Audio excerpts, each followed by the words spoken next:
nga dun pala sa issue, hindi naman siya issue, ini-issue ng mga tao na about sa water dance ko. Bakit kasi ako nag-water? Hindi ko naman birthday yon or hindi naman namin kasal yon.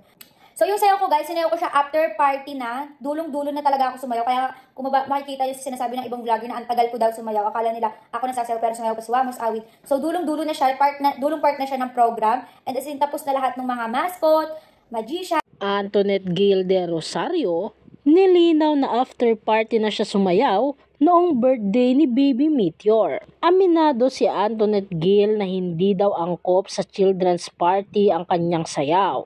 Gayunpaman, nilinaw niyang after party pa daw niya iyon sinayaw. Anya, iyon lang ng sayaw na kaya niya at doon siya confident kaya iyon ang napili niya. 2 minuto lang naman daw ang sayaw niya pero na-highlight lang daw talaga ang kanyang sayaw.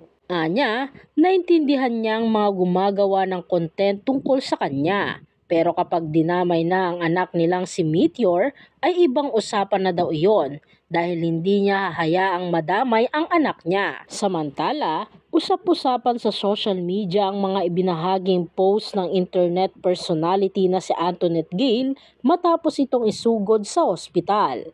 Bago isinugod sa ospital si Antoinette, nabanggit nito na sasailalim siya sa isang operasyon upang mawala na ang matagal na niyang iniinda. Ani ni Antoinette, "Lord, kaya ko ito. Mawawala na din ang iniinda ko." Hindi na ibinahagi ni Antoinette kung ano ang sakit niya, pero sa kakapasok lamang na update kailangan umanong tanggalin ang cyst sa kanyang katawan at nilinaw niya nito na hindi siya isinugod sa ospital dahil sa pag-water dance niya sa first birthday ng kanyang anak na si Baby Meteor. Lilinawin ko lang po, hindi po ako na ospital dahil sa pag-water dance ko. Wala na o ospital sa water dance.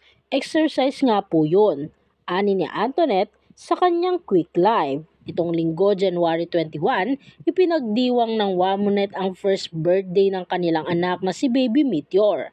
Magarbo ang birthday party ni Baby Meteor na ginanap sa Okada, Manila sa Parañaque City. Narito naman ang samut-saring komento mula sa mga netizens. At least po, tinanggap na niyang may konting pagkakamali siya dun and that's enough. Kaya salute to her na rin po.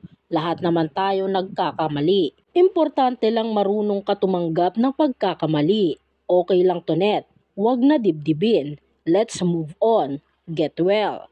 Ayan na, may paliwanag na. Sana naman, tantanan nyo na kakabash. Di ba pwedeng maging masaya na lang? Paano ka ba hindi mabash?